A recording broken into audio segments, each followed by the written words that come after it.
March আমাদের স্বাধীনতার মাস। তবে এই স্বাধীনতার পথ চলা কি কেবল ২৬শে মার্চের ঘোষণাতেই সীমাবদ্ধ? এর আগে পরপর এমন কিছু ঘটনা ঘটেছে যা হয়তো আজও ইতিহাসের পাতায় ঠিকভাবে উঠে আসেনি। কিন্তু কেন? আজ আমরা সেই চাপায় পড়ে থাকা ৩টি দিনের দ্বিতীয় দিনটির কথা বলবো। ইতিহাস কি স্বাভাবিক নিয়মে এগিয়েছে, নাকি কারো ইচ্ছার ফাঁদে পড়ে কিছু সত্য গুম হয়ে গেছে? কেন নির্দিষ্ট ঘটনাকে সামনে আনা হয় আর অন্যগুলো ঢেকে ফেলা হয় নীরবতার চাদরে? কেন কিছু নায়কের নাম ইতিহাসে গেঁথে দেওয়া হয় আর অন্যদের অস্তিত্বকেই মুছে ফেলা হয়? আমরা তাকাবো মার্চের তৃতীয় দিনে, যেদিন প্রথমবারের মতো বাংলাদেশ নামটি আনুষ্ঠানিকভাবে উচ্চারিত হয়েছিল। কিন্তু কিভাবে, কোথায়, কার মুখে? এই নাম কি সহজেই জায়গা করে নিয়েছিল ইতিহাসের পাতায়, নাকি তাদের ঠেকানোর জন্য চালানো হয়েছিল ভয়ঙ্কর এক ষড়যন্ত্র? চলুন হারিয়ে যাওয়া সত্যের সেই পাতাগুলো উল্টে দেখি। ১৯৭১ সালের ৩রা মার্চ ঢাকার পল্টন ময়দান কানায় কানায় পূর্ণ। বাতাসে এক অদ্ভুত উত্তেজনা, এক অস্থির প্রতীক্ষা। হাজার হাজার মানুষ দাঁড়িয়ে আছে, অপেক্ষায় আছে এক ঘোষণার, যা বদলে দেবে ইতিহাসের গতিপথ। তারা জানে কিছু একটা ঘটতে চলেছে, কিন্তু কি? স্বাধীন বাংলা ছাত্র সংগ্রাম পরিষদ প্রস্তুত। নেতাকর্মীরা একে একে উঠে আসছেন মঞ্চে। পল্টনের জমিন কাঁপিয়ে শোনা গেল সেই ঘোষণা, বাংলাদেশ। এই প্রথমবারের মতো জনসম্মুখে উচ্চারিত হলো আমাদের দেশের নাম, আমাদের স্বপ্নের নাম। পল্টনের সেই সমাবেশেও সভাপতিত্ব করেছিলেন স্বাধীন বাংলা ছাত্র সংগ্রাম পরিষদের আহ্বায়ক নূরে আলম সিদ্দিকী। ছাত্র সংগ্রাম পরিষদের পক্ষে ইশতেহার পাঠ করেছিলেন শাহজাহান সিরাজ। শাহজাহান সিরাজ কাগজ হাতে ছিলেন। মুহূর্তটি যেন থমকে গেল। চারদিকে নিস্তব্ধতা, তারপর বজ্র কণ্ঠে পড়ে শোনালেন স্বাধীনতার ইশতেহার। আমাদের মুক্তি চাই, আমাদের স্বাধীনতা চাই, আমরা লড়াই করব, সশস্ত্র সংগ্রামের মাধ্যমে এই দেশকে মুক্ত করব।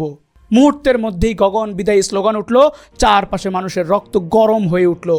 এদিন জাতীয় সঙ্গীত, জাতীয় ৪ মূলনীতি স্পষ্টভাবে ঘোষিত হলো।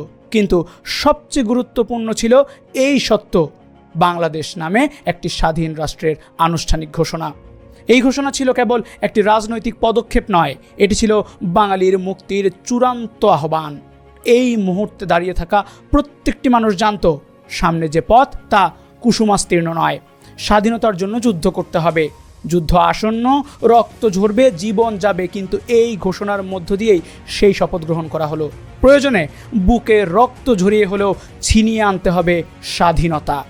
পল্টনের সেই বিশাল জনসমুদ্রের দিকে তাকালে দেখা যায় লাখো মানুষ একসঙ্গে দাঁড়িয়ে আছে।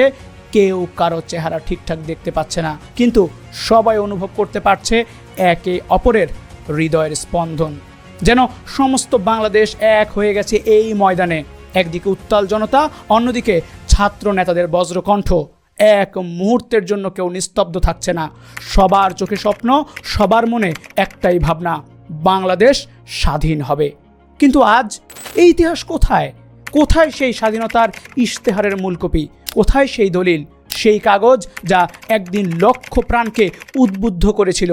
সেই ছাত্র নেতারা যারা বুক চিতিয়ে এই ঘোষণা দিয়েছিল, তারা আজ কোথায়?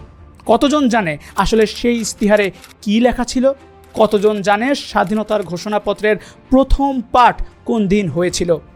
আমাদের স্বাধীনতার ইতিহাসের বড় অংশ আলোচনায় আসে, পাঠ্য বইয়ে লেখা হয়, বক্তৃতায় উচ্চারিত হয়, কিন্তু ৩রা মার্চ ১৯৭১ এই দিনের গুরুত্ব কি যথাযথভাবে তুলে ধরা হয়েছে, নাকি পরিকল্পিতভাবে আড়াল করা হয়েছে?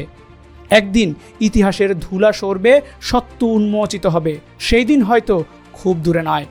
আমরা আর বিভ্রান্তির ধোঁয়াশায় হারিয়ে যেতে চাই না, চাই নির্ভেজাল সত্যের আলোক প্রাপ্তি।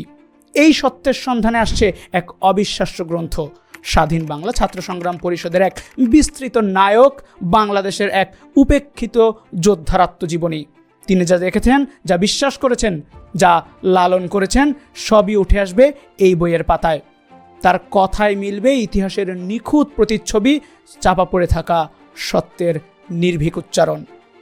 প্রস্তুত হন, কিছুদিনের মধ্যেই উন্মোচিত হতে চলেছে এক নতুন দিগন্ত, যেখানে অতীতের ধুলোয় ঢাকা অধ্যায়গুলো পাবে নতুন জীবন। কেন ইতিহাস মুছে দেয়া হলো? কেন এই অধ্যায় চাপা পড়ে গেল? কেন সেই দিনের ঘোষণার স্মৃতি, সেই অগ্নিঝরা মুহূর্তের কথা আজ আমরা স্পষ্টভাবে জানি না? এটা কি শুধুই ভুলে যাওয়া, নাকি এর পেছনে আছে অন্য কোনো কারণ? ইতিহাস সবসময় বিজয়ীর হাতে লেখা হয়, আর সেই ইতিহাস থেকে কিছু সংখ্যক বাদ দেওয়া হয় পরিকল্পিতভাবে। ৩রা মার্চের ইশতেহার একটি বিপ্লবের সূচনা, একটি স্বাধীন জাতির জন্মবীজ। কিন্তু আমরা কি সেটিকে যথাযথ মর্যাদা দিতে পেরেছি, নাকি সেটি হারিয়ে গেছে রাজনৈতিক হিসাব নিকাশ আর শক্তিশালী হাতের ছায়ায়? যদি এই ইতিহাস ভুলে যাই, যদি এই মুহূর্তের গুরুত্ব বুঝতে ব্যর্থ হই, তবে ভবিষ্যৎ প্রজন্ম আমাদের কখনোই ক্ষমা করবে না। যদি আমরা নিজেরাই না জানি, তবে আমাদের উত্তরসূরিরা কি শিখবে?